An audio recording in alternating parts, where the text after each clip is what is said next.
అబ్బా రేపు అవుతారేం కదా అంటే నాకు సెలవు. తీన్మార్ వార్తలు మా సత్తిగాడు చదువుతాడు.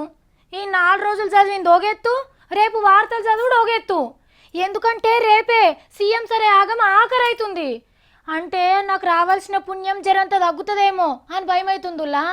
మొన్న మా బుచ్చన్న సార్ చర్చలా ఓ అయ్యవారు ఏమన్నాడు, వార్త చెప్పినోళ్లకు టీవీలో చూస్తున్నోళ్ళకు కూడా పుణ్యం వస్తుంది అన్నాడు.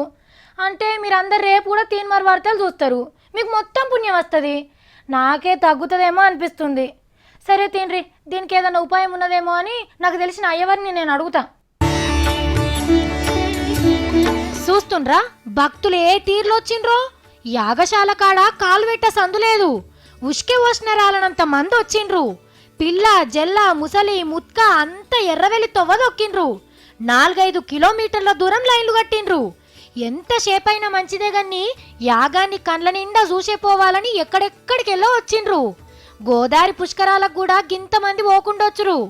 రేపు మేడారం జాతర కన్నా ఇంతమంది పోతారో లేదో చూడాలే.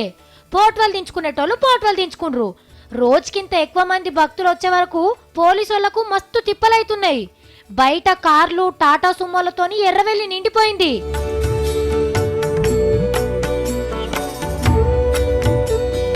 ఇక లోపట యాగం ఎట్లా జరిగిందో కండ్ల నిండా చూద్దాం. ఇవాళ తమిళనాడు గవర్నర్ మన పాత ముఖ్యమంత్రి రోషయ్య సారు, మహారాష్ట్రకెళ్ళి మరాఠా పైల్వాన్ శరద్ పవార్ సారు, ఆంధ్రాకెళ్ళి భక్త సుబ్బిరామిరెడ్డి సార్లు వచ్చిండ్రు. అందరికి ఎదురుపోయి డప్పు సప్పులతో ఎదుర్కొంటూ మన సీఎం సారు. నరసింహం సార్ కూడా మేడాన్ని తీసుకొని మల్లోపారి పాదం మోపిండు యాగశాలలా.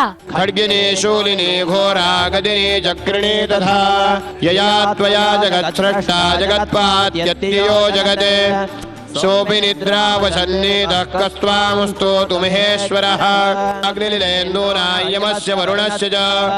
సినిమా యాక్టర్లు కూడా చాలా మందే వచ్చిండ్రు. రాజేంద్ర ప్రసాద్ సార్ ఏదో మాలేసుకున్నట్టున్నాడు.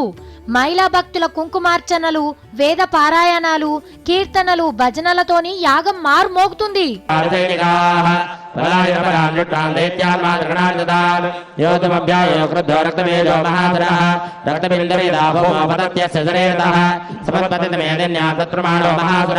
ఇక ఐతారన్నాడు ఓడుస్తుంది కాబట్టి రాష్ట్రపతి ప్రణబ్ సారు, ఆంధ్ర సీఎం చంద్రాలు సార్ వచ్చి పూజలు చేస్తారు.